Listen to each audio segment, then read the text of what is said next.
Hello everyone. आज के इस वीडियो में हम क्लास 12th के फिजिकल एजुकेशन का फुल सिलेबस समरी देखने वाले हैं। ठीक है, चैप्टर वाइज आपको कंप्लीट इंपॉर्टेंट समरी करा दूंगा जिससे कि आपको पूरी बुक एक बार में समझ में आ जाएगी।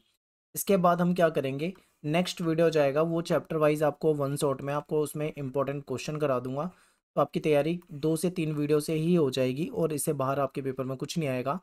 और वीडियो को बहुत ध्यान से देखना है क्योंकि जो आपका फिजिकल एजुकेशन का सिलेबस है वो थोड़ा सा चेंज हुआ है। ठीक है, ज़्यादा डिफरेंस नहीं आया है लेकिन थोड़ा बहुत उसमें चेंजेस है। तो जो नया सिलेबस है उसके अकॉर्डिंग आपको कराने वाला हूँ। मेरा नाम सत्येंद्र प्रताप है। आपको कुछ डाउट हो तो आप मुझे इंस्टाग्राम पे मैसेज कर सकते हैं। एकलव्य स्टडी पॉइंट मेरा यूज़र नेम है। एक बार सिलेबस देख लीजिए, आपके चैप्टर के नेम भी चेंज हो गया और अंदर कुछ कंटेंट भी चेंज हो गया है थोड़ा बहुत। तो ये टोटल आपके 10 चैप्टर हैं। इस वीडियो में आपको 10 के 10 चैप्टर की समरी जो है पूरी वो करा दूंगा और समरी में आपको वही चीज़ें कराऊंगा जो एक तरह से आपके लिए मोस्ट इंपॉर्टेंट चीज़ें होंगी। ठीक है, वही आपको यहाँ पे बताने वाला हूँ मैं। पहला चैप्टर आपका खेल कार्यक्रमों का प्रबंधन। तो देखिए, जो खेल कार्यक्रम होते हैं, जो भी हमारे टूर्नामेंट हो गए या हमारे जो भी स्पोर्ट्स हो गए, उनको जो हम जब ऑर्गेनाइज किया जाता है, उसको जब करवाया जा रहा होता है, तो उस समय कुछ 4 से 5 चीज़ें होती हैं जो बहुत ही महत्वपूर्ण होती हैं। जैसे कि इसमें योजना बहुत महत्वपूर्ण है, फिर निर्देशन यानी उसका डायरेक्शन होना चाहिए, संगठन होना चाहिए, ऑर्गेनाइजेशन यानी कि नियुक्तिकरण यानी कि उसमें आपको स्टाफिंग करनी होती है। ठीक है, नियंत्रण यानी कि उसमें कंट्रोल करना होता है। तो ये सारी चीज़ें जब होंगी तभी आपका जो खेल का आयोजन है, प्रबंधन है, मैनेजमेंट है, वो कहीं ना कहीं ठीक हो पाएगा। ठीक है, अगर ये चीज़ें सही से नहीं होंगी तो खेल आपके सही से आयोजित नहीं हो पाएंगे। तो ये चीज़ें समझनी है, तो एक एक करके हम इनको समझेंगे। तो सबसे पहले बात करेंगे योजना के बारे में। ठीक है, तो योजना जो है क्या होता है, योजना एक ऐसी प्रक्रिया है जो पहले से निर्धारित होती है। यानी कि हम किसी भी काम को करने से पहले एक पूरी प्लानिंग, पूरी योजना पहले से निर्धारित कर लेते हैं, जो किसी विशेष लक्ष्य को प्राप्त करने के लिए बनाई या अपनाई जाती है। योजना प्रक्रिया लक्ष्य निर्धारित करना। ठीक है, योजना इसमें क्या क्या महत्वपूर्ण होता है। सबसे पहले योजना की जो प्रोसेस होती है, इसमें लक्ष्य को निर्धारित किया जाता है। फिर योजना यानी कि जो हमारी प्लानिंग होती है उसको विकसित किया जाता है और उसके बाद जब हम योजना बना लेते हैं फिर उसको हम उसमें लागू करते हैं। ठीक है, योजना जो है वो खेल कार्यक्रम का प्रबंधन का पहला और सबसे महत्वपूर्ण कदम होता है। जब भी आप कोई खेल को ऑर्गेनाइज करवाओगे तो सबसे जो पहला कदम होगा वो होगा प्लानिंग करना। ठीक है, यानी कि सबसे पहला कदम जो है वो योजना बनाना होता है, क्योंकि किसी भी कार्यक्रम की सफलता या विफलता का जो मुख्य रूप है वो कहीं ना कहीं उसके नियोजन यानी जो हमने प्लानिंग करी है उसको हम कैसे लागू कर रहे हैं इस पे निर्भर करती है। अगर मान लो आप कोई खेल ऑर्गेनाइज करवा रहे हो लेकिन आपने कोई प्लानिंग ही नहीं बना रखी है तो जाहिर सी बात है आपके जो खेल होंगे, वो टूर्नामेंट होंगे, वो सफल नहीं हो पाएंगे, कुछ ना कुछ प्रॉब्लम आ जाएगी। इसीलिए योजना बनानी जरूरी होती है। ठीक है, दूसरा होता है आपका संगठन, ऑर्गेनाइजेशन। संगठन का क्या मतलब है, संगठन का मतलब यहाँ पे उस प्रक्रिया से है जिसके द्वारा कार्यक्रम संबंधी कार्यों को परिभाषित और वर्गीकृत किया जाता है। ठीक है, कि जो कार्यक्रम होगा, जो भी हमारा टूर्नामेंट या जो भी खेल स्पोर्ट्स हो रहा है उसमें क्या कार्य हैं उसको परिभाषित किया जाएंगे, उन कामों को बांटा जाएगा। ठीक है, वर्गीकृत कर दिया जाएगा और उन्हें विभिन्न समिति और व्यक्तियों को सौंपकर उनके अधिकारों और दायित्वों का निर्धारण कर दिया जाएगा। यानी कि ऑर्गेनाइजेशन जो होती है वो खेलों से संबंधित जो कार्य होती है उसकी पहचान करती है। उसके बाद जो कार्य पहचान लिए जाते हैं उनको वर्गीकृत कर दिया जाता है कि भाई ये काम है और उसको अलग कर दिया जाता है। फिर उसके लिए जो समितियां होती हैं उन व्यक्तियों को बोल दिया जाता है कि भाई ये काम की जिम्मेदारी इस समिति की होगी, इस काम की जिम्मेदारी मतलब अलग अलग जो कार्य होते हैं उसकी जिम्मेदारी अलग अलग समितियों को, अलग अलग व्यक्तियों को सौंप दिया जाता है और उनकी एक जिम्मेदारी जो होती है, दायित्व जो होता है वो निर्धारित कर दिया जाता है कि अगर मान लो कोई दिक्कत आती है कहीं से तो उसके लिए कौन जिम्मेदार होगा ये पहले से डिसाइड हो जाता है। इसी को हम संगठन के रूप में देखते हैं। ठीक है, खेल संबंधी कार्यक्रम के संगठन की प्रक्रिया के अंतर्गत किए जाने वाले महत्वपूर्ण कार्य क्या हैं ये आपको पता होने चाहिए। तो कार्य की पहचान करना, सबसे पहले क्या है, कार्य की पहचान करना और उनको छोटे छोटे कार्यों में विभाजित कर देना। जैसे मान लो कोई खेल का आयोजन करना है तो सबसे पहले ये देखा जाएगा कहाँ पे खेल कराना है, वो ग्राउंड कहाँ पे है। ठीक है, और वहाँ पे व्यवस्था क्या क्या बनानी है, वो सारी चीजों को ध्यान रखा जाता है, उसको छोटे छोटे हिस्सों में बांटकर फिर आगे दे दिया जाता है। विभिन्न समितियों का निर्धारण करना, क्योंकि खेल जो होता है एक बड़े लेवल पे होता है। ठीक है, उसको क्रियान्वित करने के लिए, उसको सही तरीके से चलाने के लिए कहीं न कहीं बहुत सारी समितियों की ज़रूरत होती है, तो बहुत सारी समितियों का निर्धारण कर दिया जाता है और सभी समितियों को उनसे संबंधित कार्य दे दिए जाते हैं। आगे मैं आपको समितियाँ बताने वाला हूँ, तो वहाँ पे आपको समझ में आ जाएगा। ठीक है?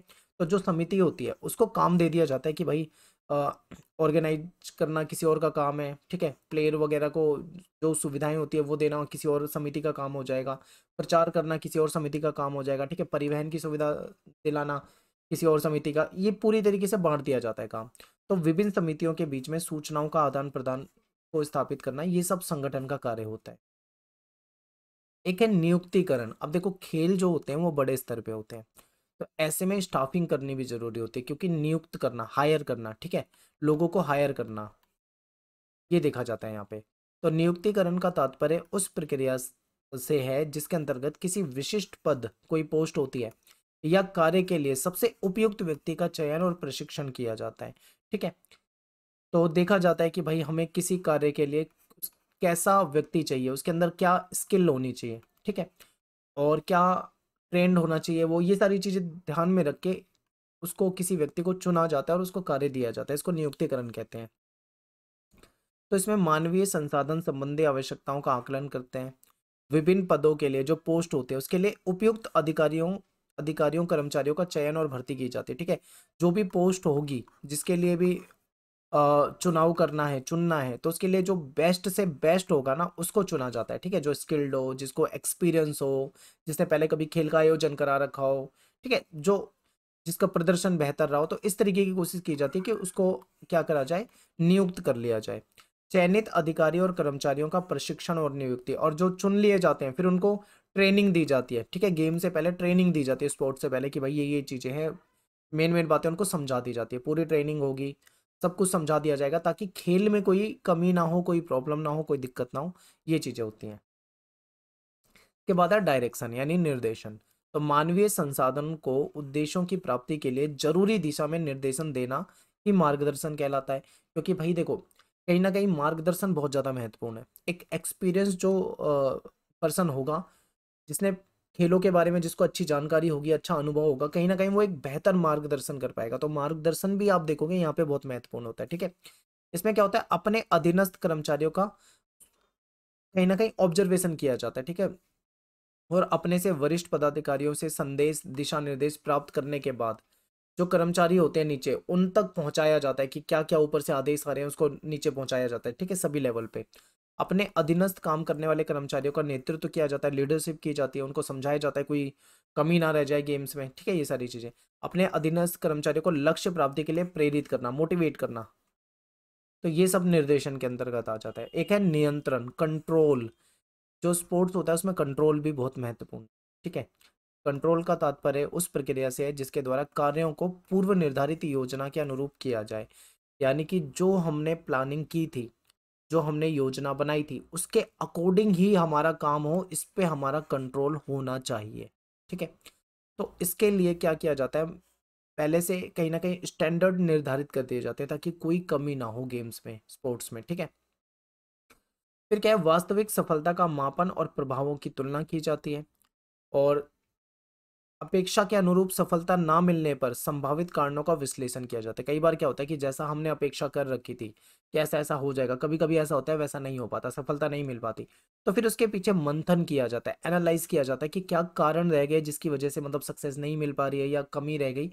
उन कमियों को ढूंढा जाता है, पहचाना जाता है, ताकि आगे दोबारा जो जो भी टूर्नामेंट या स्पोर्ट्स करवाएंगे उनमें वो कमियां ना हो, ठीक है। इन सब चीजों का भी ध्यान रखा जाता है।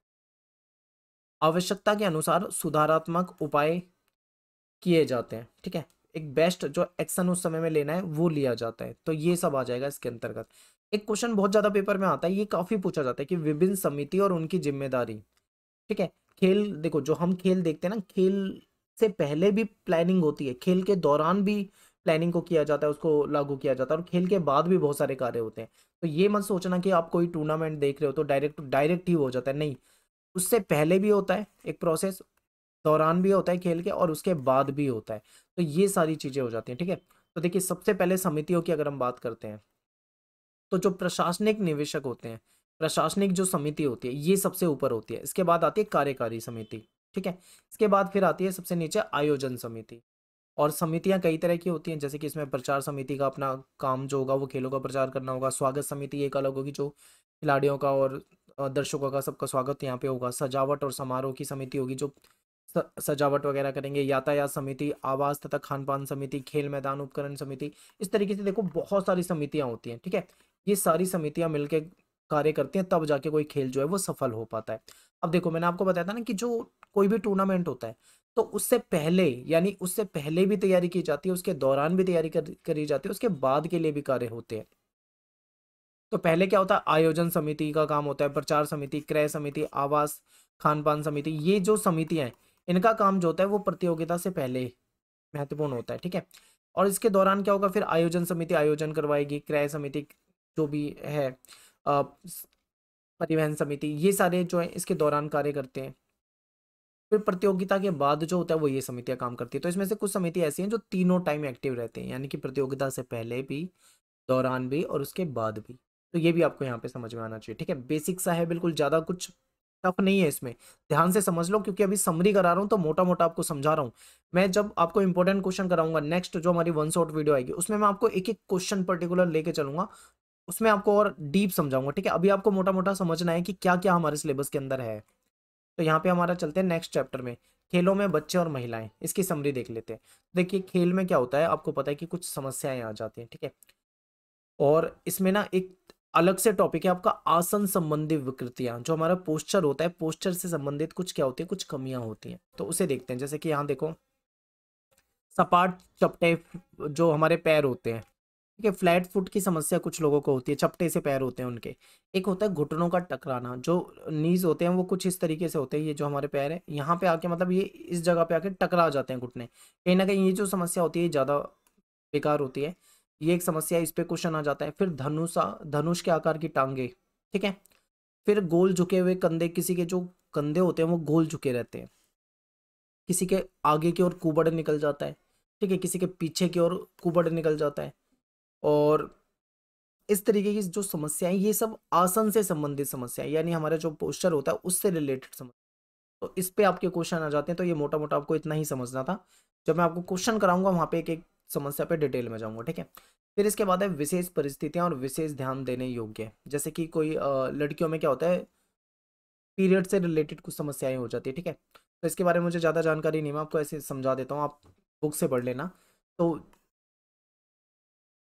ठीक है, मासिक धर्म के दौरान अनियमितता हो जाती है, कई बार पीरियड जो होते हैं इरेगुलर हो जाते हैं, तो कुछ समस्या आ जाती हैं, ये सारी चीज़ें।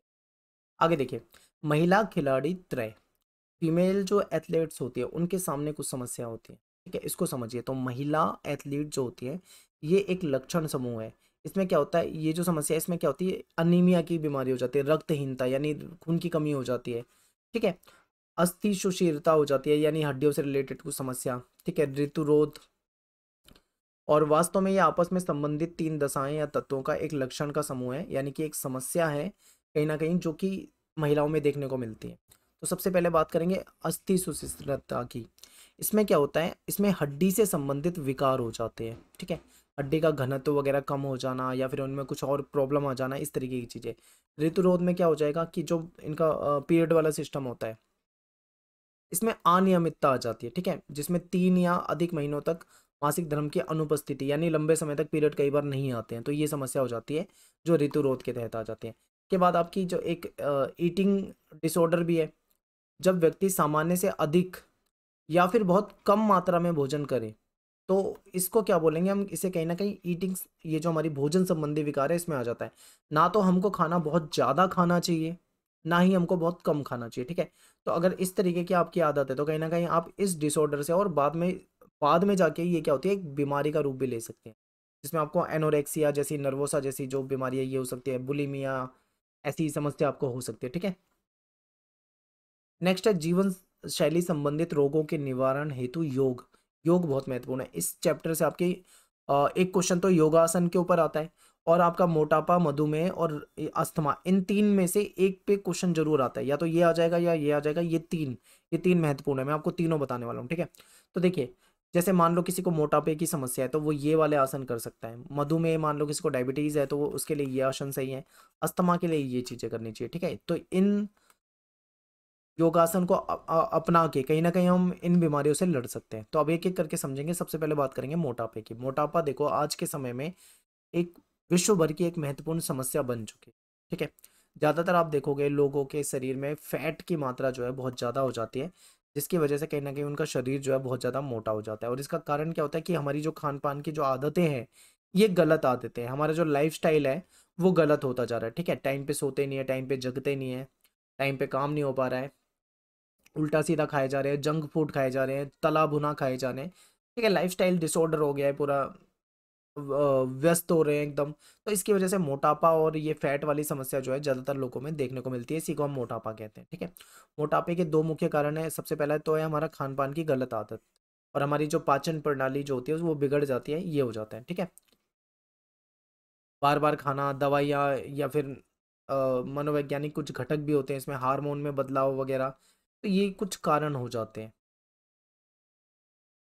मोटापा जब हो जाता है तो उसके कारण बहुत सारी शरीर में बीमारी होने लग जाती है, जैसे कि आपको डायबिटीज हो सकती है, ठीक है, कैंसर, गठिया, ऐसे रोगों का भी शिकार हो सकते हैं मोटापे के कारण।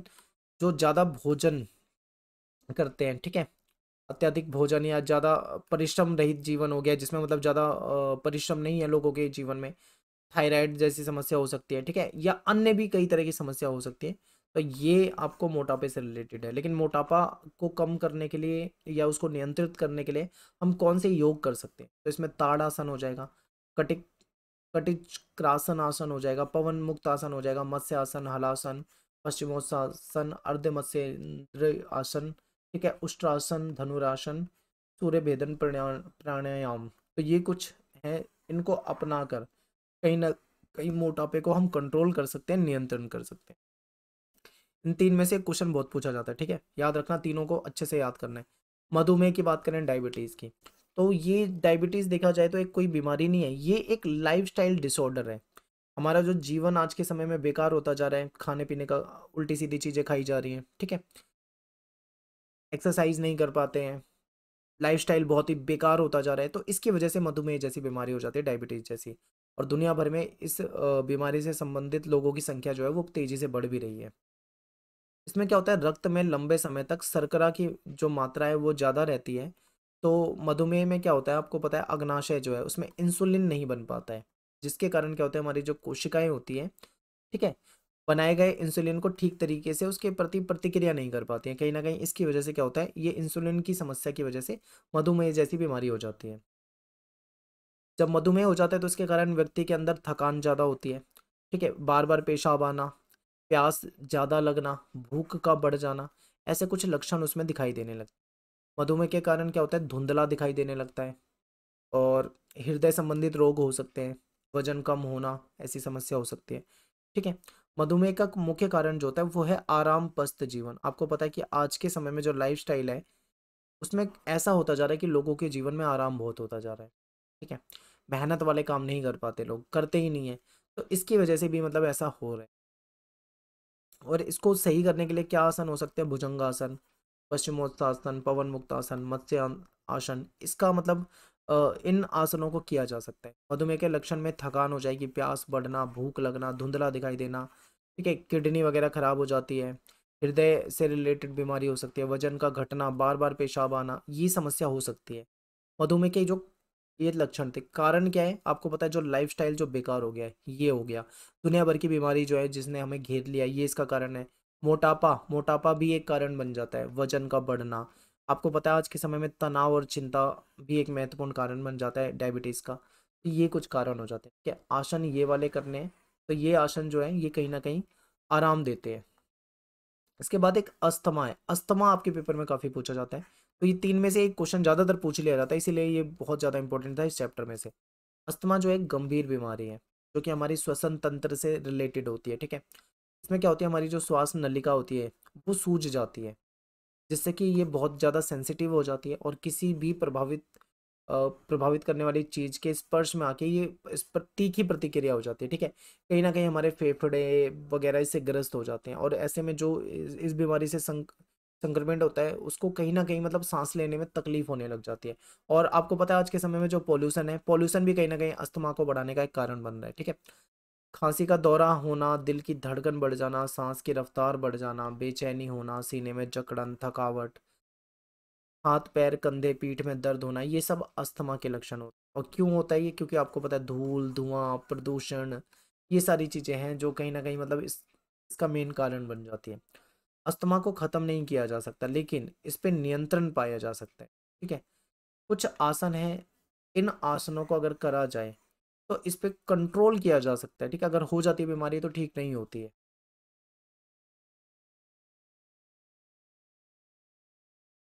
चैप्टर 4 शारीरिक शिक्षा और खेल, इसमें से देखते हैं समरी। पैरा ओलंपिक्स गेम जो है इससे रिलेटेड क्वेश्चन पूछे जा सकते हैं। तो आपको पता होना चाहिए पैरा ओलंपिक्स जो गेम्स होती है वो होती क्या है। देखिए, इसमें जो शारीरिक रूप से जो अक्षम होते हैं, सक्षम नहीं होते, विकलांग होते हैं, ऐसे व्यक्ति जो होते हैं उनके लिए गेम जो है आयोजित की जाती है। ठीक है, ये 1960 में रोम में स्टार्ट हुआ था और इसका हेडक्वार्टर जो है इन खेलों का वो है जर्मनी।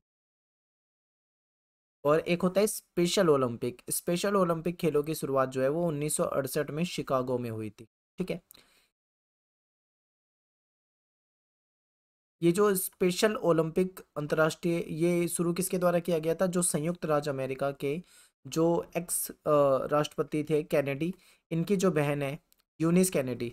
ठीक है, इनके द्वारा इसको प्रारंभ करवाया गया था। यूनिस जो थी, उनका विश्वास ये था कि यदि बौद्धिक रूप से असमर्थ या अशक्त लोगों को अगर हम बराबर के अवसर दें, ठीक है, ऐसे लोग जो बौद्धिक रूप से सक्षम नहीं होते हैं, असमर्थ होते हैं, अगर यदि हम इनको बराबर का मौका दें तो वे बहुत ही अच्छा प्रदर्शन कर सकते हैं। ठीक है, उन्हें ये विश्वास था कि बौद्धिक रूप से असमर्थ या अशक्त बच्चे विशेष खिलाड़ी बन सकते हैं, इनको स्पेशल खिलाड़ी कहा जाता है। ठीक है, तथा खेलों के द्वारा वे अपनी संभावित वृद्धि और विकास को प्राप्त कर सकते हैं। तो ये एक अच्छा कदम था, ये भी आपको याद रखना है। यहाँ से एमसीक्यू क्वेश्चन पूछे जा सकते हैं। ठीक है, छोटे छोटे क्वेश्चन बना के पूछे जाते हैं। अब बात करेंगे स्पेशल ओलंपिक भारत की, इंपॉर्टेंट है, ये आपके पेपर में आएगा।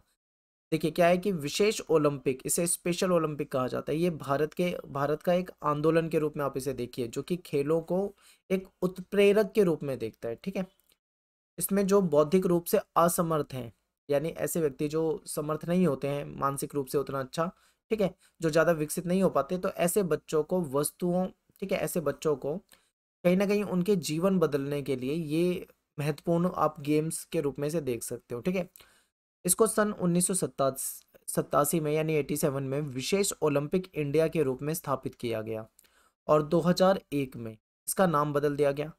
इसे कहा क्या कहा जाने लगा? तो इसे नाम बदलकर विशेष ओलंपिक भारत रखा गया। ठीक है, ओलंपिक इंडिया पहले कहा जाता था और बाद में इसको विशेष ओलंपिक भारत कहा जाने लगा। भारत सरकार द्वारा इसे मानसिक रूप से अशक्त या असमर्थ जो बौद्धिक योग्यता वाले बच्चे होते हैं, व्यक्ति होते हैं, ठीक है, इनके लिए खेलों के विकास के लिए जो हमारी राष्ट्रीय खेल फेडरेशन है, इसने इसको मान्यता दे रखी है। ठीक है, तो ये स्पेशल ओलंपिक जो है ये इनके लिए होता है जो मानसिक रूप से, बौद्धिक रूप से असमर्थ होते हैं। ठीक है, उनमें कुछ प्रॉब्लम होती है, कुछ कमियां होती हैं, तो उनको यहाँ मौके दिए जाते हैं। लक्ष्य की बात करें तो इसका लक्ष्य क्या है ये आपको पता होना चाहिए। तो देखिए, इसका लक्ष्य आप ऐसे कह सकते हो कि जो मानसिक रूप से विकसित व्यक्तियों के बौद्धिक रूप से अयोग्य, असमर्थ व्यक्तियों को उपयोगी और उत्पादक नागरिक बनाने का अवसर देना। ठीक है, क्योंकि समाज में क्या होता है, इनको वो आदर, वो सम्मान नहीं मिल पाता है। ठीक है, तो इनको सम्मान देना, इनको बराबरी का दर्जा दिलाना, ये इसका कहीं ना कहीं लक्ष्य होता है। स्पेशल ओलंपिक खेल में शपथ क्या होती है? तो इसमें देखो, शपथ इंपॉर्टेंट है। हो सकता है आपके पेपर में शपथ दे दें और आपसे एमसीक्यू में ऑप्शन देके पूछ लें, तो ये आपको पता होना चाहिए। ठीक है, इसकी शपथ इसमें ये दिलाई जाती है कि मुझे जीतने दो, लेकिन यदि मैं जीत नहीं सकता तो मुझे प्रयास में बहादुर होने दो। ठीक है, प्रयास में मुझे आने दो। अगले स्पेशल ओलंपिक जो है वो कब होने? तो ये 2023 में होंगे, जून में। ठीक है, जर्मनी का जो बर्लिन शहर है यहाँ पे होंगे। तो ये भी पूछा जा सकता है कि जो अपकमिंग जो स्पेशल ओलंपिक होने वाले हैं वो कहाँ पे होने वाले हैं, तो आपको ये पता होना चाहिए। ठीक है, एक होता है डीफ ओलंपिक्स, यानी कि ये उनके लिए होता है जो बधिर होते हैं, जो बहरे होते हैं, जो सुन नहीं सकते हैं। ठीक है, तो ये ऐसे खिलाड़ियों के लिए होते हैं जो कि नहीं सुन सकते हैं, और ये विश्व में सबसे बड़े आयोजन के रूप में इसको देखिए। ठीक है, क्योंकि ये बधिरों के लिए होता है और इन खेलों की जो अंतर्राष्ट्रीय कमेटी है उसके द्वारा ये कराया जाता है। जो डेफ ओलंपिक होता है, ये अंतर्राष्ट्रीय ओलंपिक संघ द्वारा इसको मान्यता मिल रखी है। ठीक है, जो हमारा ये जो इंटरनेशनल ओलंपिक जो यूनियन होता है उसने इसको अप्रूव कर रखा है। ठीक है, रिकॉग्नाइज है उसके तहत। और ओलंपिक खेलों की तरह ये जो डेफ ओलंपिक खेल होते हैं ये भी हर मतलब 4 साल के बाद होते हैं।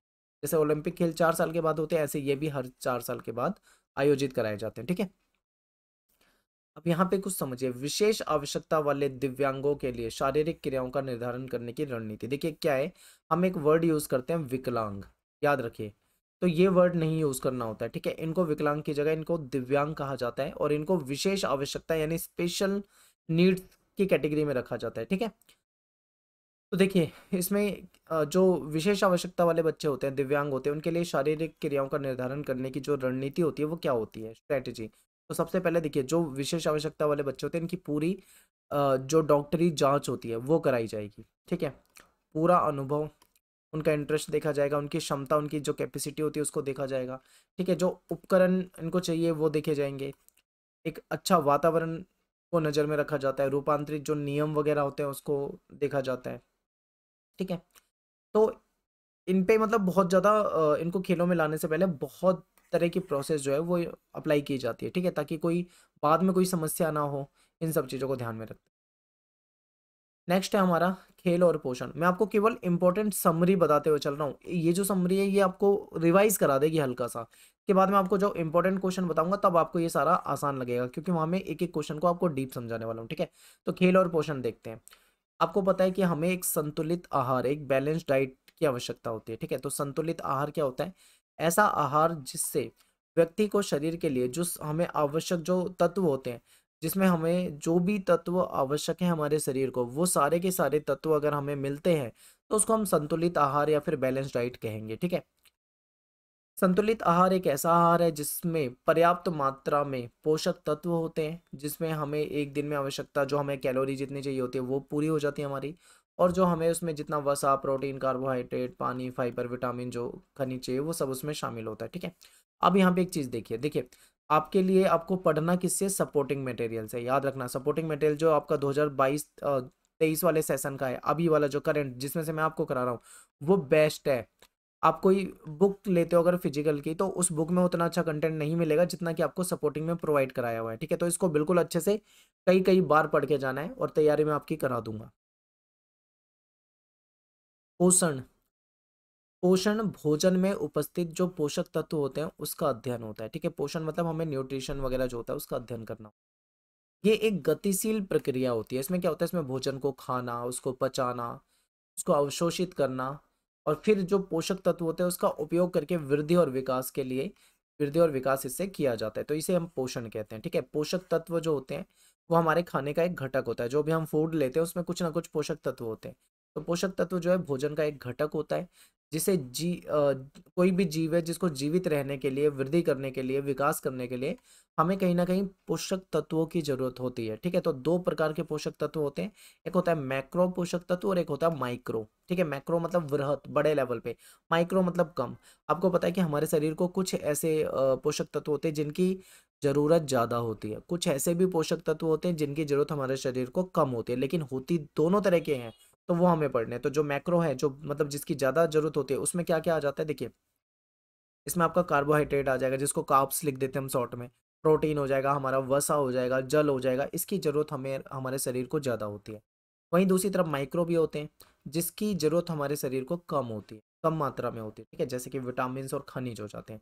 आगे मैं आपको ये डिटेल में बताने वाला हूँ, चार्ट दिखाने वाला हूँ। यहाँ पे देखिए, देखो दो तरीके में बांटेंगे, एक मैक्रो और एक माइक्रो। ठीक है, मैक्रो की हमें ज़्यादा जरूरत होती है और माइक्रो की हमें कम जरूरत होती है। मैक्रो में क्या आ जाता है, कार्बोहाइड्रेट आ जाता है, वसा आ जाता है, फैट, प्रोटीन आ जाएगा, जल आ जाएगा, ये सब आ जाते हैं। कार्बोहाइड्रेट भी अब दो तरीके का होता है, एक साधारण और एक जटिल। हमें इतना डीप नहीं जाना, बस हमें ये पता होना चाहिए। यहाँ पे हमें क्या पता होना चाहिए, हमें मैक्रो में क्या है और माइक्रो में क्या है, बस इतना पता होना चाहिए कि कार्बोहाइड्रेट, वसा, प्रोटीन और जल ये आ जाता है माइक्रो। अब माइक्रो की तरफ चलते हैं, जो सूक्ष्म, जिसकी जरूरत कम होती है, उसमें आ जाते हैं हमारे विटामिन और हमारे मिनरल्स आ जाते हैं। ठीक है, विटामिन में कई तरह के विटामिन आ जाएंगे उसमें, और मिनरल्स में हमारे खनिज लवण हो जाएंगे, जैसे कैल्शियम चाहिए अपने को, आयरन चाहिए, फास्फोरस चाहिए, आयोडीन चाहिए, पोटेशियम, मैग्नीशियम, सल्फर, कॉपर, ये सब हमारे शरीर को चाहिए, लेकिन अल्प मात्रा में, बहुत ज़्यादा इसकी मात्रा नहीं होनी चाहिए। ठीक है, और विटामिन होते हैं कई तरह के, वो चाहिए। अब बात करेंगे एक एक चीज पे, कार्बोहाइड्रेट को समझते हैं। कार्बोहाइड्रेट जो है हमारा जो भोजन होता है, ठीक है, उसका मेन हिस्सा होता है, मेन अंग होता है। ये साधारण चीनी होती है शर्करा के रूप में, ठीक है, ये वे पदार्थ होते हैं जिन्हें जल विघटन द्वारा चीनी में परिवर्तित किया जा सकता है।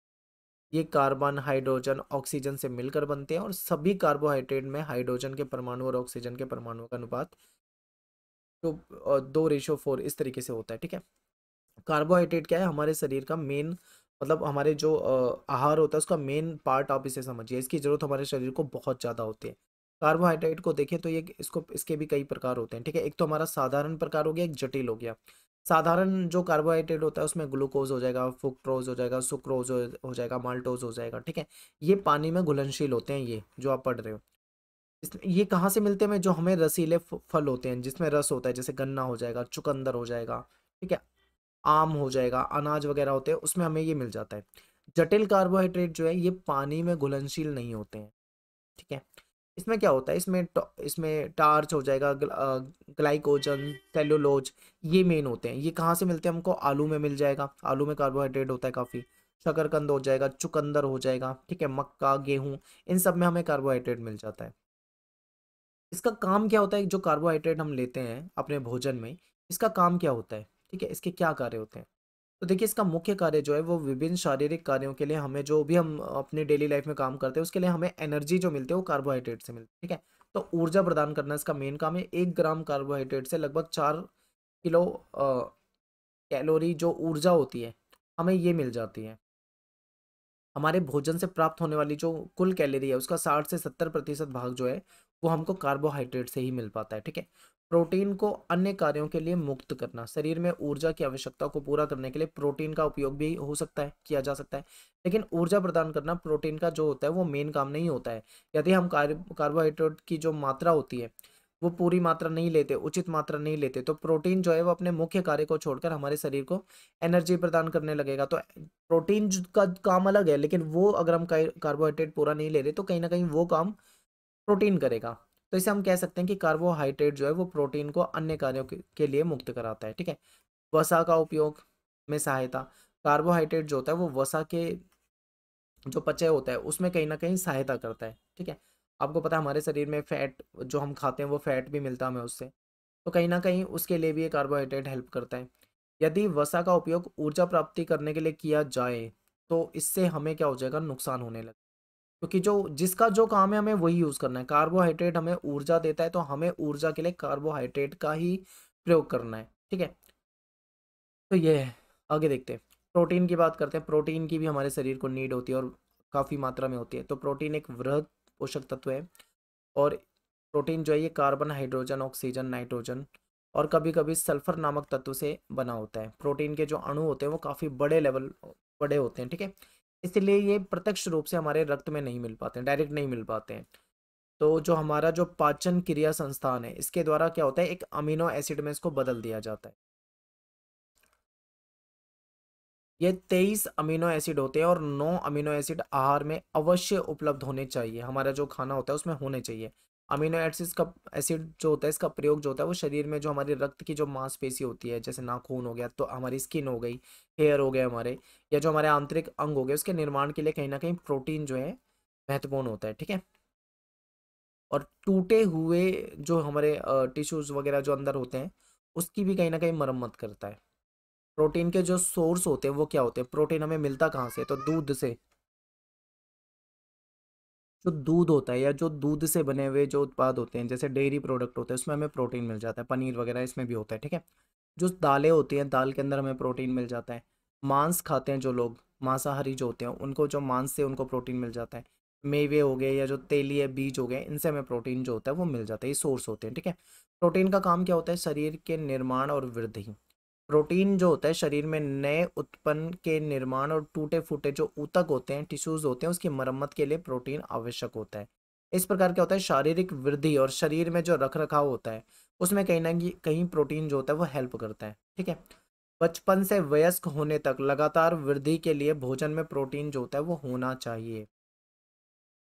प्रोटीन एक सुरक्षात्मक पदार्थ के रूप में आप देख सकते हो। प्रोटीन जो होता है इसमें कुछ रासायनिक पदार्थ बनाते हैं। ठीक है, ये कुछ केमिकल्स बनाते हैं जो शरीर की जो मुख्य प्रक्रिया होती है उसको नियंत्रित करने के लिए आवश्यक होते हैं। एंजाइम हो गए, हार्मोन्स हो गए, ये रासायनिक पदार्थ होते हैं जो कि प्रोटीन से ही बने होते हैं। कुछ प्रोटीन जो है वो पदार्थों को शरीर में एक स्थान से दूसरे स्थान ले जाने में सहायता करते हैं। रूटिंग वाहक का सबसे प्रमुख उदाहरण हीमोग्लोबिन है, जो कि रक्त में उपस्थित जो भी हमारे रूप प्रोटीन होते हैं, इसमें जो लाल रंग होता है इसका पता जो होता है वो हमें इन्हीं पदार्थों से लगता है। ठीक है। ऊर्जा प्रदान करना, शरीर को ऊर्जा प्रदान करने के लिए प्रोटीन का प्रयोग किया जा सकता है। 1 ग्राम प्रोटीन से 4 कैलोरी ऊर्जा हमें मिल जाती है। यदि हम भोजन में कार्बोहाइड्रेट की उचित मात्रा नहीं ले पा रहे, तो कहीं ना कहीं प्रोटीन जो होता है वो अपना मुख्य काम छोड़कर हमें एनर्जी भी देने लग जाता है। ठीक है, तो ये भी हो सकता है। देखिए इसमें ना सपोर्टिंग मटेरियल आपका बहुत बढ़िया है, सब कुछ अच्छे से बताया हुआ है, लेकिन इसमें ना कई जगह टाइपिंग की मिस्टेक है। तो जब आप पढ़ेंगे ना उसको तो थोड़ा सा ध्यान रखना, टाइपिंग की कई जगह पे मिस्टेक है, ये ध्यान रखना है। अब बात करते हैं फैट की। फैट यानी कि वसा। वसा जो है वो भी एक वृहद पोषक तत्व होता है, और ये कार्बन, हाइड्रोजन, ऑक्सीजन नामक तत्व जो होता है इसका प्रतिशत 76.12 ऐसे कुछ होता है। वसा शरीर की अनेक क्रियाओं के लिए काफ़ी महत्वपूर्ण होता है। वसा जो होता है वो हमारे जो बॉडी होती है उसको गर्म रखता है। ठीक है, और जो हमारे कोमल अंग होते हैं उसको कहीं ना कहीं एक सेफ्टी मिल जाती है वसा से। वसा जो होता है वो हार्मोन के जो उत्पादन होता है उसमें भी हेल्प करता है। ठीक है। अब वसा के स्रोत की बात कर लेते हैं, तो पादप स्रोत यानी वनस्पति तेल, मेवे, कार्डो फल जो होते हैं इनमें मिल जाता है, या फिर पशु स्रोत जैसे मांस मछली होती है, अंडे हो गए, दूध, दूध से बना जो प्रोडक्ट होता है उसमें भी फैट मिल जाता है। ठीक है। वसा का काम क्या होता है? ऊर्जा प्रदान करना, भूख से संतुष्टि देना, शरीर के जो अंग होते हैं उसकी रक्षा करना, और जो अनिवार्य वसा है वो अम्ल स्रोत का, यानी कि वसा जो है अनिवार्य वसा अम्लों के स्रोत के रूप में भी बहुत महत्वपूर्ण काम करता है। तो ये आप यहाँ पे बता सकते हैं। इसके अलावा देखो एक बार सूक्ष्म पोषक तत्व। अभी तो हम वो पढ़ रहे थे जो वृहत होते हैं, ठीक है, मैक्रो पढ़ रहे थे। अब माइक्रो पढ़ेंगे जो सूक्ष्म होते हैं, जिसकी हमारे शरीर में नीड होती है लेकिन वो कम होती है, जैसे कुछ विटामिन होते हैं। ठीक है, तो इसकी हमें अल्प मात्रा में जरूरत होती है, लेकिन जरूरत होती है भोजन में, हमें ये लेना जरूरी है। ठीक है, आवश्यक है, नहीं तो विटामिन की कमी हो जाती है और विटामिन की कमी से कुछ रोग हो जाते हैं। जल में घुलनशील विटामिन जैसे विटामिन बी, सी हो जाएंगे। वसा में घुलनशील विटामिन, विटामिन ए, डी, ई, के हो जाएंगे। ठीक है, ये हो जाते हैं। खनिज लवण भी हमें चाहिए, ये भी सूक्ष्म में आता है, यानी हमें अल्प मात्रा में चाहिए। ठीक है, ये जो ऐसे पोषक तत्व हैं जिस जीवन भर हमें इसकी कहीं ना कहीं जरूरत पड़ती है लेकिन कम पड़ती है। ठीक है, खनिज लवण में कैल्शियम हो जाएगा, पोटेशियम हो जाएगा, सोडियम, मैग्नीशियम, फास्फोरस, आयोडीन, लोहा, तांबा, क्रोमियम, ये सारे हो जाएंगे। इसके बाद नेक्स्ट है हमारा खेलों में परीक्षण तथा मापन। देखो फिटनेस टेस्ट, इसमें क्या है कि जो खेल फेडरेशन है, खेलो इंडिया फिटनेस टेस्ट, इसके तहत कुछ टेस्ट किए जाते हैं। जैसे मान लो छोटा बच्चा है 1 से 3 क्लास वाला, एज जो है वो 5 से 8 होगी उसकी, तो उसके लिए बेसिक सा बीएमआई टेस्ट हो जाता है। ठीक है, बॉडी मास इंडेक्स जो होता है। फिर इसमें फ्लेमिंगो बैलेंस टेस्ट हो जाएगा, प्लेट टैपिंग टेस्ट हो जाएगा। ये कौन से टेस्ट होते हैं मैं ये आपको आगे डिटेल में बताने वाला हूँ, बस आप यहाँ से थोड़ा थोड़ा समरी को समझते हुए चलो।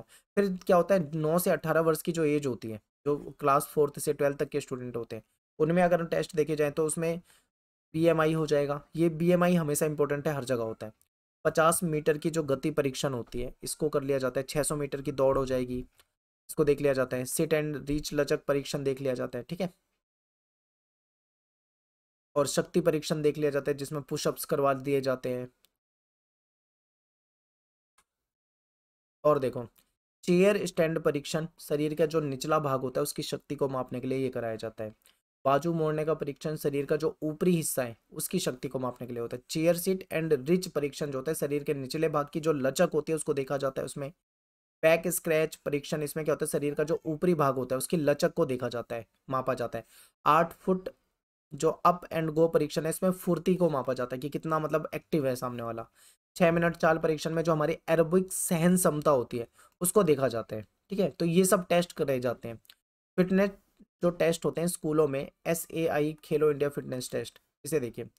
भारतीय खेल प्राधिकरण जो है खेलो इंडिया फिटनेस टेस्ट में विभिन्न व्यायाम और परीक्षणों की एक श्रृंखला शामिल कर रखी है। उसमें कई सारे व्यायाम है, कई सारे टेस्ट हैं, वो सारे शामिल कर रखे हैं जो कि स्कूली बच्चों को उनके समग्र स्वास्थ्य और शारीरिक स्थिति के बारे में मूल्यांकन करने में मदद करते हैं। उससे क्या होता है कि भाई हमें पता लग जाता है कि किस बच्चे में क्या कमियां हैं, कौन किस टेस्ट को पास कर पा रहा है, कौन नहीं पास कर पा रहा है। ठीक है, ये बच्चों को एक सक्रिय स्वस्थ जीवन काल का आनंद लेने के लिए भी कहीं ना कहीं महत्वपूर्ण है। इससे शारीरिक कौशल और जो मूल्य वगैरह होते हैं वो हमें पता लगते हैं। अब देखो यहाँ पे ये 5 से 8 वर्ग वाला, इसमें BMI हो जाता है, फ्लेमिंगो बैलेंस टेस्ट, ठीक है, प्लेट टैपिंग टेस्ट हो जाता है, और 9 से 8 की आयु में ये टेस्ट हो जाते हैं, जो अभी मैंने ये सारे के सारे अभी पढ़े हैं। अब इसको थोड़ा सा समझते हैं डिटेल में। BMI क्या होता है? इसका पर्पस होता है शरीर की संरचना को देखना, कहीं ऐसा तो नहीं है फैट वैट कोई चीज़ बहुत ज़्यादा हो। वजन मापने वाली एक मशीन होती है, ठीक है, उससे मापा जाता है। वजन मापन, इसमें क्या होता है कि प्रतिभागी को वजन मापन मशीन के केंद्र में दोनों पैरों के साथ खड़ा कर देते हैं। उसमें उसकी जो वेट होता है उसको नापा जाता है, फिर उसकी हाइट को भी नापा जाता है। ठीक है, उसके जो फ्लैट पैरों को एक साथ रखते हुए, कमर को दीवार के साथ लगाते हुए उसको खड़ा करते हैं, और उसके जो हाइट वगैरह होती है, उसको कंधे वगैरह जो है उन सबको नापा जाता है। फिर शरीर का भार सूचकांक यानी BMI निकाला जाता है। तो उसमें जो शरीर का वजन होता है उसकी ऊंचाई उसको वजन को ऊंचाई मीटर में डिवाइड कर दिया जाता है। ठीक है, इस तरीके से जो है BMI निकाल लिया जाता है। फ्लेमिंगो बैलेंस टेस्ट जो था, इसमें क्या होता है, ये शक्ति और संतुलन को देखने के लिए होता है, पैरों की शक्ति और संतुलन को इसको देखा जाता है। इसमें क्या लगता है, इसमें बीम लगती है या फिर ईंट का प्रयोग भी हो सकता है, स्टॉप वॉच से ये, ताकि समय का पता लग पाए। इसमें अपने पसंदीदा जो पैर है उस पर, ठीक है, ईंट पर खड़े हो जाते हैं, अपने फ्री लेग को घुटनों तक मोड़ते हैं, और इसी लेग के पैर को पीछे की साइड ले जाते हैं। ठीक है, इसी पोजीशन में 60 सेकंड तक रहते हैं, यानी एक पैर को पे खड़े हो जाते हैं और एक पैर को मोड़ लेते हैं, दूसरे पैर को खड़े रहते हैं। जब भी प्रतिभागी संतुलन खो दे, यानी वो गिरने को हो जाए, तो स्टॉप वॉच को रोक देते हैं। उसमें टाइम देखा जाता है, इसमें 60 सेकंड का फॉल्स होता है। ठीक है, मतलब 60 सेकंड देखा जाता है कि कौन उस पर खड़ा हो पा रहा है या नहीं हो पा रहा है, कोई गिर तो नहीं जा रहा है, तो ये देखा जाता है। बैलेंस का एक तरह से ये टेस्ट हो जाता है। ठीक है, फिर है प्लेट टैपिंग टेस्ट। इसमें गति और समन्वय देखा जाता है कि गति क्या है, स्पीड क्या है, उसका उसके बीच में बैलेंस क्या है।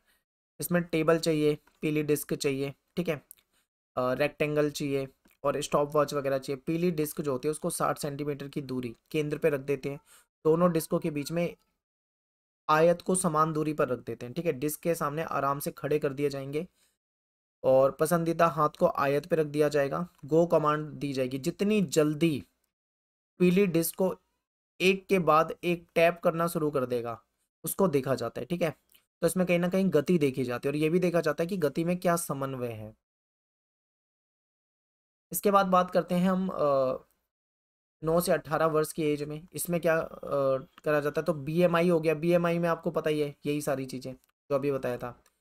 50 मीटर गति परीक्षण, ठीक है, इसमें क्या होता है कि एक पैर को दूसरे पैर के सामने रखते हुए स्थिर स्थिति में पहले खड़े रहते हैं, फिर गो कमांड दी जाती है, और प्रतिभागी एक स्प्रिंट लगाकर फिनिश लाइन जो होती है उसे शुरू करता है दौड़ना, और वो दौड़ता है। 50 मीटर की दूरी तय की जाती है, और उसमें ये देखा जाता है कि कितने समय में उसने 50 मीटर की दूरी जो है वो तय की है।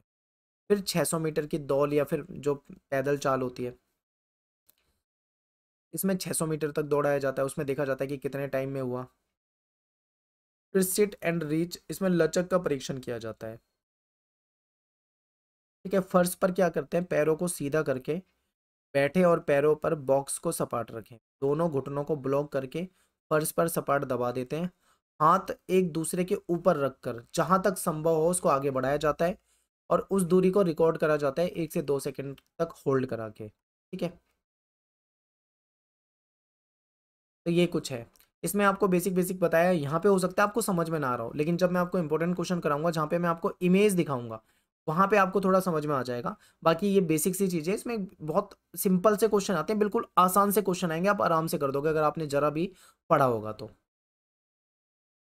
7 चैप्टर है हमारा शरीर क्रिया विज्ञान और खेलों में चोटें। ठीक है, खेल जो होता है, खेल के दौरान क्या हो जाता है, हमारे शरीर में कुछ चोटें भी लग जाती है, उसको भी हम यहाँ पे डिस्कस करें। तो देखिए, शारीरिक पुष्टि के जो घटक होते हैं उसको निर्धारित करने वाले क्रियात्मक कारक कौन से होते हैं। हमारी शरीर की पुष्टि कैसे पता लगेगी, हमारी शक्ति से, कि शरीर कितना ताकतवर है, हमारे शरीर में कितना लचीलापन है, ये भी कहीं ना कहीं पुष्टि का घटक है। हमारी सहन क्षमता क्या है, हमारी गति क्या है, हमारे शरीर में एक्टिव कितने हैं हम, फुर्तीलापन कितना है, ये सारी चीज़ें जो होती हैं ये कहीं ना कहीं निर्धारित करती हैं। अब बात करेंगे, इसको थोड़ा और डिटेल में समझते हैं। शक्ति को देखते हैं। इसमें पेशियों का आकार देखा जाता है, उसकी आकृति कैसी है, उसका आकार कैसा है, वजन कैसा है। ठीक है, क्योंकि आपको पता है जो पुरुषों की जो मांसपेशी होती है वो महिलाओं से ज़्यादा बड़ी होती है आकार में और ज़्यादा ताकतवर होती है, इसीलिए पुरुष जो होते हैं वो ज़्यादा ताकतवर होते हैं। तो ये चीज़ें होती हैं।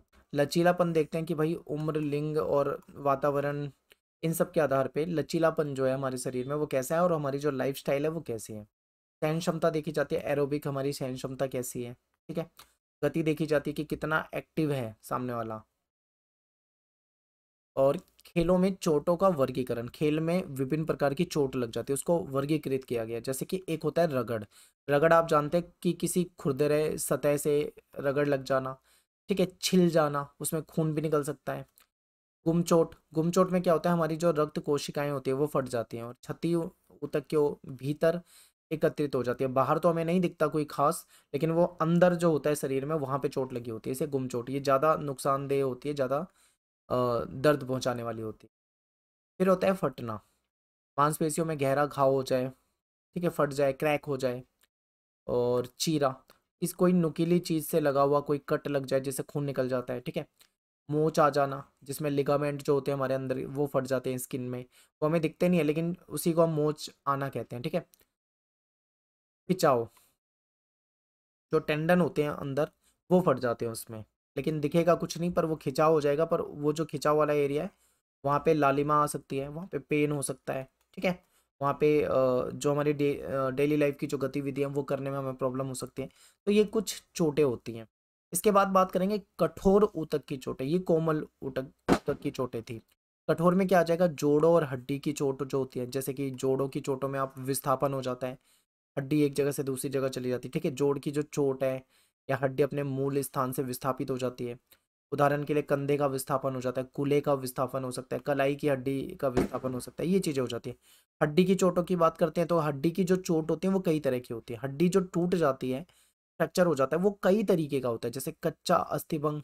ठीक है, इसमें हड्डियों के जो नरम होने वाले जो के कारण बचपन में होता है, जो बचपन में अगर किसी की हड्डी टूटे तो कच्चा अस्थिभंग बोला जाता है, इस तरीके से होता है। ठीक है, इसमें बहुखंड अस्थिभंग, बहुखंड में क्या होता है, एक से ज्यादा टुकड़े हो जाते हैं। आप देख रहे हो यहाँ पे एक टुकड़ा हो गया है, यहाँ पे एक टुकड़ा हो गया है, यहाँ पे एक टुकड़ा हो गया है, यहाँ पे एक टुकड़ा हो गया है, एक से ज्यादा टुकड़े हो जाते हैं।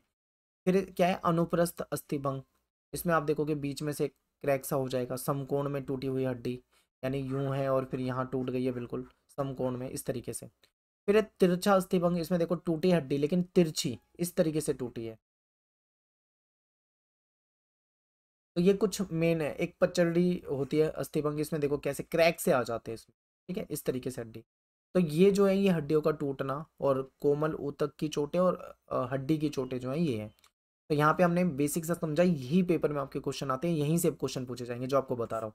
नेक्स्ट है जीव यांत्रिकी और खेलकूद। इसमें समझिए, न्यूटन ने अपनी गति के जो नियम दिए थे वो 3 नियम थे। पहला नियम जो था उसका जड़ता का नियम था, जड़ता का सिद्धांत कहा जाता है। दूसरा त्वरण का नियम था। तीसरा क्रिया प्रतिक्रिया का नियम था। ठीक है, खेलों में भी जो खेल कूद होते हैं उसमें भी गति के ये वाले नियम जो होते हैं वो प्रयोग में लाए जाते हैं। पहला नियम जो है इसमें क्या होता है, स्थिर स्थिति से गतिशील अवस्था में लाना। जैसे कि मान लो मैं आपको एग्जांपल देता हूँ कि कोई बॉल पड़ी हुई है जमीन पे, किसी ने उस पर बैट मार दिया, तो वो क्या पहले स्थिर थी, लेकिन वो धीरे धीरे धीरे धीरे क्या है, आगे जाएगी। ठीक है, शुरू में वो काफी तेजी से जाएगी, लेकिन जैसे जैसे आगे पहुंचती जाएगी तो गुरुत्वाकर्षण के कारण, घर्षण के कारण वो धीरे धीरे उसकी स्पीड जो होती है वो कम होने लग जाती है। ठीक है, दूसरा नियम जो होता है वो किसी भी वस्तु में त्वरण उत्पन्न करना, जैसे क्रिकेट बॉल में, हॉकी के बॉल में। ठीक है, कैच करना, हाई जंप के द्वारा गद्देदार गिरना, ये सारी चीजें होती है। तीसरा नियम जो है इसमें तैराकी की शुरुआत में लंबी कूद, ऊंची कूद या जूडो के गद्दे वगैरह में गिरना होता है। ये तीसरा नियम यहाँ पे होता है। मैं आपको समझाता हूँ सारे नियम, यहाँ देखिए एग्जाम्पल से देखिए। जड़ता का नियम देखो, पहला जो नियम होता है, जैसे कि एग्जाम्पल दे रखा है, एक फुटबॉल है जो कि रेस्ट में है, यानी कि स्थिर है, लेकिन जैसे उस पर किक मारते हैं वो क्या होती है, उस पर फोर्स लग जाता है, यानी बाहरी फोर्स लग जाता है, जिसकी वजह से वो क्या होती है, एक जगह से दूसरी जगह जाने लग जाती है। तो एक फुटबॉल आराम की स्थिति में तब तक आराम से रहेगी जब तक उस पर कोई बाहरी बल ना लगाया जाए। ठीक है, तो ये आपको समझ में आया, यानी कि ये पहला नियम है, गति का पहला नियम न्यूटन का। और इसके बाद आप देखो दूसरा नियम, को त्वरण या संवेग का नियम कहते हैं। इसमें क्या है कि संवेग के नियम के रूप में इसको जाना जाता है। किसी भी वस्तु में उत्पन्न होने वाले त्वरण की दर वस्तु पर लगने वाले बल के समानुपाती और द्रव्यमान के व्युत्क्रमानुपाती होता है। इसका मतलब ये है कि किसी वस्तु पे जो हमने बल लगाया है, ठीक है, जो भी बल लगाया है वो वस्तु पे लगने वाले बल के समान होगा, लेकिन उसके द्रव्यमान, उसका जो वजन है उसके वो अपोजिट हो जाता है, ठीक है। तो ये इसका नियम होता है। क्रिकेट में सामान्य बल से जो फेंकी गई गेंद की तुलना में डबल बल से फेंकी गई गेंद का त्वरण अधिक होगा हमेशा। एक मान लो आपने नॉर्मल स्पीड से कोई बॉल फेंक दी है और एक आपने डबल स्पीड से, ठीक है, डबल स्पीड से आपने वही बॉल फेंकी है, तो दोनों में अगर आप देखोगे फोर्स के बाद जो स्पीड होगी उसमें आपको अंतर दिख जाएगा। यही यहाँ पे समझाया जा रहा है। तीसरा नियम जो है इनका प्रतिक्रिया का नियम, इसे समझिए। तैरते समय जब हम पानी को पीछे की ओर धकेलते हैं, ठीक है, तो हमारा शरीर जो है वो आगे की ओर प्रतिक्रिया करता है। हम क्या है, पानी को पीछे फेंक रहे हैं, बार बार पीछे की तरफ ले जा रहे हैं, लेकिन शरीर जो है वो हमारा आगे की तरफ जा रहा है। तो यहाँ पे आपको जो नियम दिखाई दे रहा है ये प्रतिक्रिया का नियम हो जाएगा, ठीक है। गोली चलाने में जब गोली चलती है तो गोली आगे की ओर चलती है, ठीक है, जबकि बंदूक जो है वो पीछे की ओर धक्का देती है। ये इसकी प्रतिक्रिया है। आप यहाँ पे डायरेक्शन देख सकते हैं, समझ सकते हैं। जब हम चलते हैं तो हम अपने पैरों से जमीन को धक्का देकर पीछे की ओर बल लगाते हैं। आप कभी भी चलोगे तो पीछे की ओर बल लगाओगे, उससे क्या होगा, हम आगे की तरफ चले जाएंगे, ठीक है, ये होता है। नेक्स्ट है हमारा मनोविज्ञान और खेल, इसे समझते हैं। व्यक्ति जो है वो व्यक्तित्व, एक क्वेश्चन आता है पर्सनैलिटी के ऊपर, पर्सनैलिटी क्या है, व्यक्तित्व क्या है। तो व्यक्तित्व शब्द जो है ये लैटिन भाषा के पर्सोना शब्द से लिया गया है। इसका मतलब क्या होता है, मुखौटा या फिर व्यक्तित्व, ठीक है, मुखौटा। तो हम कह सकते हैं कि जो हमारी पर्सनैलिटी होती है वो एक ऐसा मुखौटा है जिसे लगाकर व्यक्ति अपने वातावरण के साथ संपर्क में आता है। आप देखोगे कि हमारे जो आसपास जो भी लोग होंगे उनका एक पर्सनैलिटी होती है, एक व्यक्तित्व होता है सभी का। किसी भी व्यक्ति के व्यक्तित्व में उसके शारीरिक गुण जो होते हैं या मानसिक गुण, सामाजिक गुण, भावनात्मक गुण, उसके इंटरेस्ट, व्यवहार, योग्यताएं, ये सभी विशेषता उसकी पर्सनैलिटी में शामिल होती है, ठीक है। व्यक्ति की बनावट, व्यवहार का ढंग, उसका इंटरेस्ट, उसकी सामर्थ्य, ये सब क्या है, व्यक्तित्व की परिभाषा है। ये मन के द्वारा कहा गई है, ठीक है। मन जो थे इन्होंने कहा था कि व्यक्ति की बनावट, उसका व्यवहार का तरीका, उसका इंटरेस्ट, उसका सामर्थ्य, ये सब व्यक्तित्व की परिभाषा है।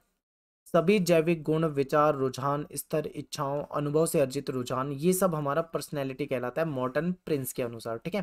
तो ये कुछ परिभाषा हो गई। अब यहाँ पे एक चीज समझिए, इस संसार में जितने भी लोग हैं वो सभी एक अलग पर्सनैलिटी हैं, ठीक है।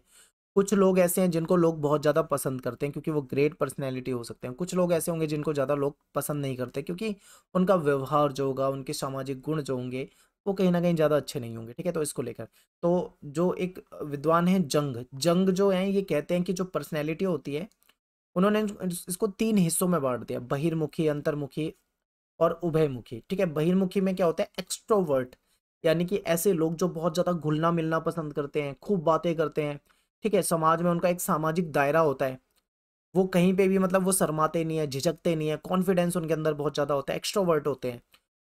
ऐसे लोग होते हैं। एक इंट्रोवर्ट टाइप के लोग होते हैं, वो होते तो वो भी अच्छे हैं, ऐसा नहीं है, लेकिन वो ज्यादा समाज में घुलना मिलना पसंद नहीं करते। ज्यादा आप उनको बातें करते नहीं देखोगे, वो कम बात करेंगे, कम लोगों से बात करेंगे, वो अपने आप में रहना पसंद करते हैं, अकेले रहना पसंद करते हैं। ऐसे लोगों को इंट्रोवर्ट या अंतर्मुखी कहते हैं, ठीक है। तो आप किस टाइप का, हम जो होते हैं, हमारी जो पर्सनैलिटी होती है वो इन्हीं दो टाइप की होती है, या तो हम एक्सट्रोवर्ट होते हैं या हम इंट्रोवर्ट होते हैं। तो आप किस प्रकार के हो आप मुझे कमेंट में बता सकते हैं अपने नाम के साथ, ठीक है। इसके बाद है उभयमुखी।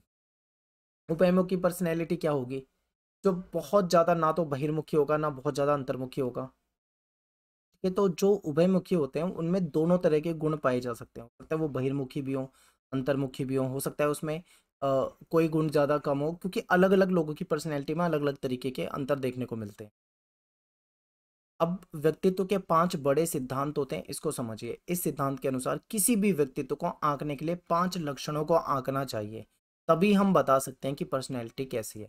पांच लक्षण कैसे होते हैं, सबसे पहले स्पष्ट संबंधी लक्षण, यानी उसका व्यवहार कैसा है, कल्पनाशील होना चाहिए, रुचि, इंटरेस्ट को देखा जाता है, उसकी बौद्धिक जिज्ञासा देखी जाती है, क्रिएटिविटी देखी जाती है कि क्रिएटिव है या नहीं है, नया सोचता है या नहीं सोचता। भावनात्मक रूप से कैसा है व्यक्ति, ये देखा जाता है। फिर दूसरा है कर्तव्य निष्ठा, कि वो अपने कर्तव्य के प्रति कैसे है। जैसे आपको पता है कि जीवन में विभिन्न प्रकार की चुनौतियां आती है, तो क्या उन चुनौतियों के साथ डील करने में सक्षम है या नहीं, एक सेल्फ डिसिप्लिन व्यक्ति है या नहीं, कर्तव्यनिष्ठ है या नहीं, अपने कर्तव्य को समझता है या नहीं, दूसरों पे निर्भरता कैसी है, कठोर परिश्रम कर रहा है या नहीं कर रहा, महत्वाकांक्षी है या नहीं, ये सारी चीजें देखी जाती है। ठीक है, ये सारी की सारी चीजें देखी जाती है। ये 5 प्रकार के जो लक्षण है, इन सबको ध्यान में रख के तब हम किसी की पर्सनैलिटी के बारे में डिसाइड कर सकते हैं। बहिर्मुखता की बात करें, एनर्जेटिक होना चाहिए, सकारात्मक हो, पॉजिटिव व्यक्ति हो। आप देखते हो ना कि कुछ लोग ऐसे होते हैं पॉजिटिव होते हैं, ज्यादा वो नकारात्मक की तरफ नहीं भागते। ठीक है, पॉजिटिव, भावनात्मक रूप से मजबूत होंगे, स्वीकार करेंगे चीज़ों को, मिलनसार होंगे, एक दूसरे से अच्छे से बात करेंगे। कुछ लोग बातूनी होते हैं, जिंदा दिल होते हैं, स्नेह होता है, मित्रतापूर्ण व्यवहार होता है कुछ का। ठीक है, एक होता है सहमता संबंधी लक्षण, सहयोग देखा जाता है, व्यवस्थित है या नहीं, लिबरल उदार है या नहीं, विचार कैसे हैं उनके, इसको भी देखा जाता है। फिर है मनोविक्षुब्धता संबंधी लक्षण, यानी कहीं ना कहीं मनोवैज्ञानिक रूप से देखते हैं कि उसको एग्रेशन उसके अंदर है या नहीं, गुस्सा कैसा आता है, कहीं डिप्रेशन में तो नहीं है, चिंता वगैरह तो ज़्यादा नहीं करता। ये सारी चीज़ें ध्यान रखी जाती है, तब जाके किसी के पर्सनैलिटी को हम आंक सकते हैं। ठीक है, किसी की पर्सनैलिटी को आंकने के लिए ये कुछ तरीके होते हैं। नेक्स्ट है हमारा खेलों में प्रशिक्षण, यानी कि खेलों में ट्रेनिंग। अब देखो, खेलों में ट्रेनिंग क्यों दी जाती है या उसकी जरूरत ही क्यों है, तो खेलों में प्रतिभा की पहचान का तात्पर्य उस प्रक्रिया से होता है जिसके द्वारा कम आयु के खिलाड़ियों में ऐसे प्रतिभावान खिलाड़ियों की खोज की जाती है जिनकी भविष्य में किसी विशिष्ट खेल में अच्छा कर पाने या सफल खिलाड़ी बनने की संभावना या क्षमता हो। यानी कि कोई ऐसा खिलाड़ी जो कम उम्र का हो, के अंदर ये देखा जाता है कि क्या उसके अंदर वो स्किल है जिसके आधार पे वो भविष्य में एक अच्छा खिलाड़ी बन सकता है, नहीं। तो यही होता है प्रतिभा को पहचानना, या फिर हम इसको इस रूप से भी कह सकते हैं कि खेलों में प्रतिभा की पहचान का मतलब है भविष्य में सफल खिलाड़ी बनने की क्षमता वाले युवा खिलाड़ियों की खोज करना। ठीक है, खेलों में खेलों में प्रतिभा पहचान का महत्व, यानी कि टैलेंट का जो टैलेंट होता है उसका क्या इंपॉर्टेंस है। ठीक है, स्पोर्ट्स के अंदर ये आपको बताना है। तो खेल के क्षेत्र में समय रहते प्रतिभावान खिलाड़ियों की पहचान करने के लिए निम्न लाभ होते हैं। अगर सही समय पे प्रतिभावान खिलाड़ी को पहचान लिया, उसको अपॉर्चुनिटी दी गई, तो वो आगे बड़ा खिलाड़ी बन। अब होता क्या है, देखिए मैं आपको एक बात बताता हूँ कि बहुत सारे ऐसे खिलाड़ी होते हैं जो बहुत ही ज़्यादा टैलेंटेड होते हैं, लेकिन उनको अपॉर्चुनिटी नहीं मिल पाती, उनको अवसर नहीं मिल पाता है। ठीक है, अवसर ना मिलने की वजह से उनकी जो प्रतिभा है वो मिट्टी में मिल जाती है, वो आगे नहीं बढ़ पाते हैं। तो यहाँ पे यही है कि खिलाड़ी जो होते हैं प्रतिभावान, उनको पहचानो, के पहचान के उनके उनको सोर्स देने चाहिए। तो भविष्य के संभावित बेहतरीन खिलाड़ियों की खोज करना, उनके अंदर जो छिपी हुई प्रतिभा है उसको पहचानना। ठीक है, प्रारंभिक अवस्था में प्रतिभावान खिलाड़ी को पहचानने से अगर हम उसे प्रारंभिक अवस्था में ही पहचान लेंगे तो उसकी प्रतिभा को और ज़्यादा निखार सकते हैं। कम आयु के जो प्रतिभावान खिलाड़ी होते हैं उनकी खोज जो होती है वो देश के लिए एक बड़ी संपत्ति खोजने के समान होती है। ठीक है, क्योंकि ये जो खिलाड़ी हैं, ये देश का नाम जो है वो आगे रोशन करेंगे आगे जाके। ठीक है, सही समय पर युवा प्रतिभावान जो खिलाड़ी होते हैं, टैलेंटेड खिलाड़ी जो होते हैं, इनकी खोज के कारण खिलाड़ी को अंतर्राष्ट्रीय लेवल पर जो प्रतियोगिता होती है उसके लिए तैयार किया जा सकता है, उसको पर्याप्त समय मिल जाएगा। ठीक है, जिसके कारण वो जो अवार्ड्स होते हैं उसको जीत पाएगा। समय रहते जो टैलेंटेड खिलाड़ी हैं उनको खोजने से उनकी प्रतिभा के अनुरूप उनको खेलों में ढालने में ज़्यादा आसानी भी होती है, और सफलता मिलने की जो संभावना होती है वो ज़्यादा होती है। नेक्स्ट है खेलों में प्रतिभा पहचान के मापदंड, पैरामीटर्स क्या है, टैलेंट को कैसे मतलब पहचाना जाए। तो शारीरिक संरचना, या फिर युवा खिलाड़ी की जो शारीरिक आकृति है वो किस खेल के लिए सबसे उपयुक्त है, ये देखा जाता है। हर खेल के लिए शरीर के लिए एक अलग आकृति होनी चाहिए। ठीक है, तो वो आकृति उसकी है या नहीं, इसको देखा जाता है। फिर मनोवैज्ञानिक धारणा, यानी कि जो युवा खिलाड़ी है वो किस खेल के प्रति ज़्यादा उनका इंटरेस्ट है, इसको भी ध्यान रखा जाता है। तकनीकी जैसे कि इसमें कहा जाता है कि जो युवा खिलाड़ी है वो खेल संबंधी जो तकनीक है, जो तकनीक इस्तेमाल की जाती है उसको कितना समझ सकता है, इसको ध्यान रखा जाता है। ठीक है, प्रतिभावान जो खिलाड़ी होता है उसकी खोज के लिए जो मापदंड निर्धारित किए गए हैं उसका क्या परिणाम है, इसको देखा जाता है। तो ये कुछ आइडेंटिफिकेशन के कुछ तरीके हो सकते हैं। नेक्स्ट है खेलों में प्रतिभा विकास, यानी टैलेंट डेवलपमेंट करना स्पोर्ट्स के अंदर। तो खेलों में प्रतिभा विकास का तात्पर्य ये है, एक ऐसी प्रक्रिया से है जिसके द्वारा जो जो हमारा युवा है, जो हमारा युवा खिलाड़ी है, उसकी जो कैपेसिटी है, उसकी जो क्षमता है, उसकी जो स्किल है, उसको अच्छी तरीके से ट्रेनिंग देके, मार्गदर्शन देके उसको और निखारा जाए, ठीक है, विकसित किया जाए। क्योंकि जो खिलाड़ी होते हैं वो टैलेंटेड होते हैं, उनको अगर सही समय पे सही ट्रेनिंग दे दी जाए, उनको सही मतलब जो इक्विपमेंट होते हैं वो दे दिए जाए, ठीक है, उनको अच्छा मार्गदर्शन दे दिया जाए, उनकी काउंसलिंग हो जाए, उनकी गाइडेंस हो जाए, तो कहीं ना कहीं वो आगे जाके सफल होते हैं। तो ये है, तो यहाँ से हमारा जो है वन शॉट वीडियो समरी का खत्म हो जाता है। यहाँ पे मैंने आपको टोटल समरी जो है 1 से लेकर 10 तक चैप्टर की करा दी है। यहाँ पे हमने शॉर्ट समरी कराई है, इसमें मेन टॉपिक रखे हैं जो आपके एग्जाम में पूछे जाते हैं, जो मेन टॉपिक है वो एग्जाम वाले सारे के सारे यहाँ पे रख दिए गए हैं, ठीक है। उम्मीद करता हूँ आपको अच्छे से समझ में आया होगा। तो मिलते हैं आपसे नेक्स्ट वीडियो में। Thanks for watching. जय हिंद, जय भारत।